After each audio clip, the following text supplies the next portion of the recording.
Hey guys, Scott with the Bass Tank. Today we're going to do a quick product highlight video, talk a little bit more about the tech side of things. What I'm holding in my hand right now is the ECHOMAP 126 Ultra. So some quick features of this. This unit is a 12-inch unit and it is a touchscreen. It still has key over here. So right here we've got the power button. This is how you turn the system off and on. Right below that you've got a plus minus. There's certain menus that you have the ability to, like for example, zoom in, zoom out, or your gain for your live scope, things like that. You can use this to adjust it. As always, you can just use the touchscreen itself to select that stuff. Then we've got our hotkeys right here. The hotkeys are, if I've got a page loaded, like I'm on my maps, I want to save that as a favorite. I go to that page, I press and hold, that will save it as a favorite. Then I could go to another page. I want to save that as number 2 or whatever number I want. I press and hold it, it'll say favorite added. I can add combos and save those as favorites as well. This unit is a 126. That means it's a 12-inch unit with maps loaded on there. What I mean by loaded maps, meaning you're going to have your lake contours. It's G3 mapping with Navionics data.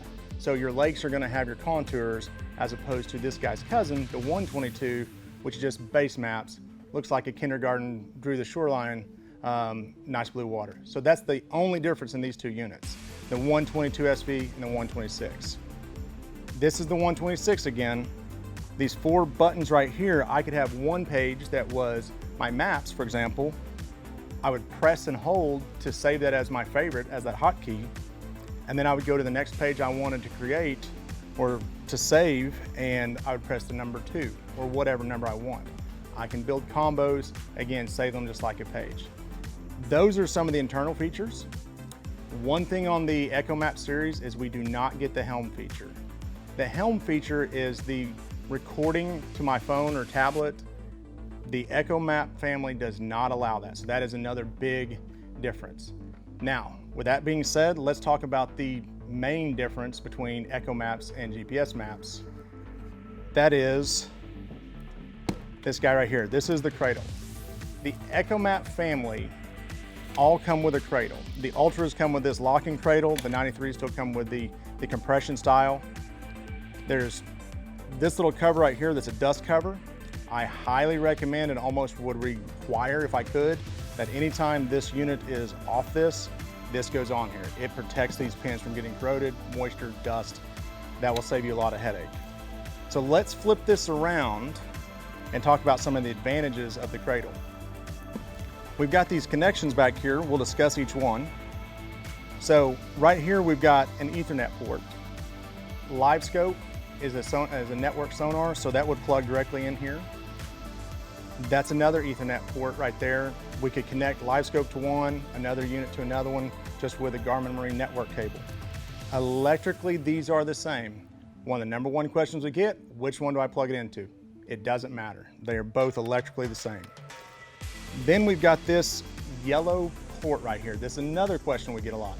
Hey, I'm buying an Ultra, I don't need the black box for LiveScope. That is true and it's untrue. There's an LVS 12 transducer that has only one element that will plug into this. You're only gonna get 1/3 of your normal field of view with that. So realistically, you want the Panoptic system that comes to the black box, and that will be a network sonar. This is a sonar unit. All ECHOMAPs come with the ability to translate sonar natively inside the unit. So even if I don't use the transducer now, I could plug in an imaging transducer, 2D transducer at some time. That connects right here to this orange port. As always, red is our power cable provided. And then this right here is a NEMA connection right there. We can use this to share NEMA data with our heading sensors, engine data, things like that. That would plug in right here. That is the main difference with the ECHOMAP Ultra 126. This is related to the 102 and 106. The only difference in those two and this one is it's a 10-inch version.